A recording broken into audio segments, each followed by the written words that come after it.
tuloy talaga ang maharap ni Chief Justice ng impeachment, Senate Impeachment Trial Court.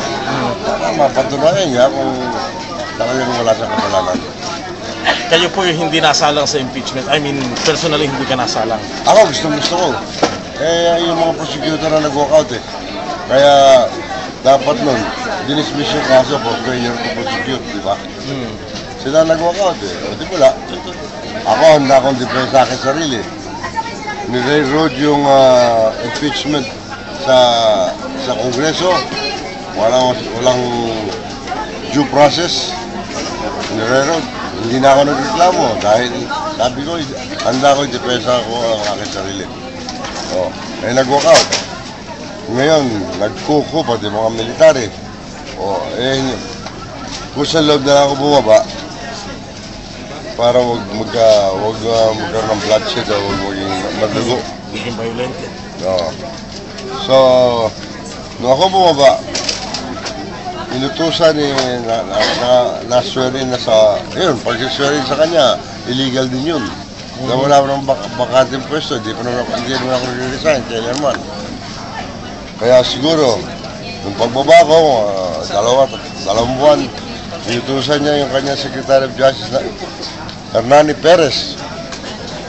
Inalok ako 2 beses. Pwede kong umalis ng bansa, mamili ako kung saan bansa pupunta.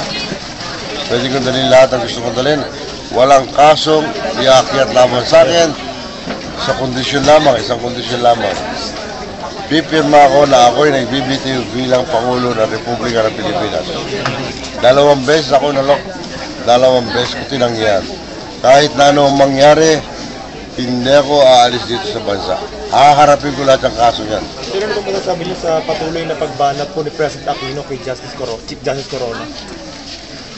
Ngayon naman siguro, may katuwiran naman siguro ang ating Pangulo dahil sa yung biglaang pagbibigay ng TRO para makatakbo si GMA. Dapat naman dinigin mo na yung kabila, ang side ng ating gobyerno. Alam niyang may nakapile ang kaso si GMA, dapat naman inantayin na niya bakit nagmamadaling binigyan TRO. Yun ang suspensyon natin, bakit?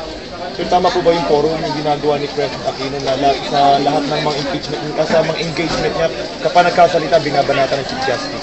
Or siguro, pag nag-umpisa na pag nag-umpisa na siguro yung hearing yung impeachment trial sa Senado, titigil na yan. Nasa kamay na ng impeachment trial court ng Senado. Sa ngayon, libre pa naman lahat eh. President, yung kapatid niyo si Toby Chanco po ay umalis sa mayorya against the impeachment. May sanction ba na ba?